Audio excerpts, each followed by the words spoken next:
Gbogbo agbo òṣèlú orílẹ̀-èdè ló mà mì tìtì lọ́jọ́ Ajé ìyẹn ọjọ́ Monday ọ̀sẹ̀ tá a wà nínú ẹ̀ yìí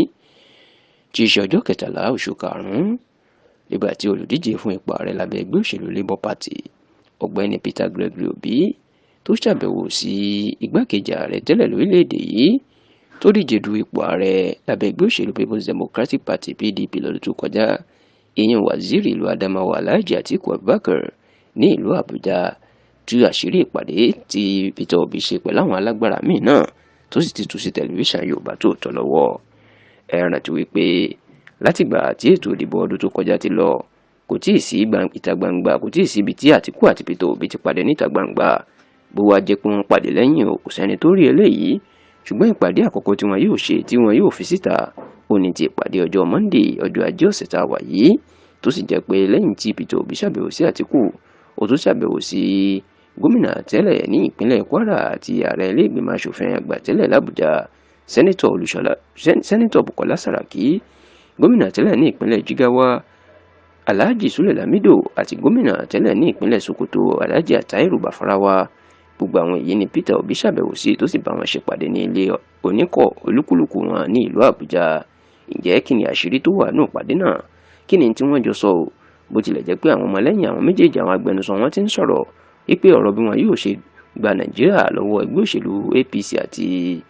ààrẹ Bọ́lá Ahmed Tinubu nítorí ìṣekúṣe tán náà ń ṣe orílẹ̀-èdè yìí ni wọ́n láwọn sọ nípa ẹ̀ ṣùgbọ́n tẹlifíṣàn Yorùbá Tòótọ́ fìdí ẹ̀ múlẹ̀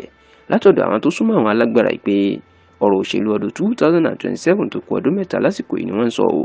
A gbọ́ wípé bí wọn yóò ṣe fìmọ̀ ṣọ̀kan tí Peter Obi àti Àtíkù àti gbogbo àwọn alágbára tí wọ́n ti kúrò ní ẹgbẹ́ PDP tí wọn yóò ṣe parapọ̀ àti àwọn ẹgbẹ́ òṣèlú kéékèèké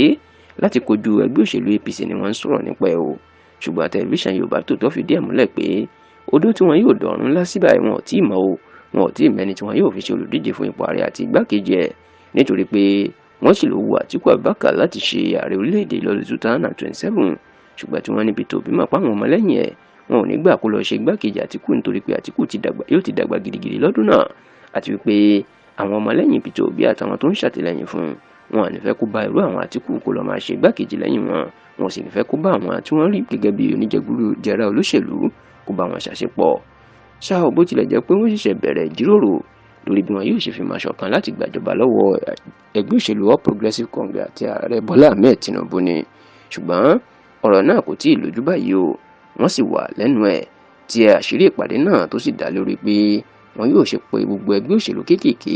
tí wọn yóò pín papọ̀ mọ́ PDP àti Labour Party láti kojú ààrẹ Bọ́lá Tinubu ìyẹn gẹ́gẹ́ bí ẹgbẹ́ òṣèlú APC náà ṣe ṣe láti gbàjọba lọ́wọ́ PDP lọ́dún 2015 ṣùgbọ́n báyìí o ọ̀nà wọn ti jìn wọn kò tí ì mọ ẹni tí yóò jẹ́ olùdíje fún ipò ààrẹ àti ẹni tí yóò jẹ́ igbákejì ààrẹ lásìkò tá a wà yìí.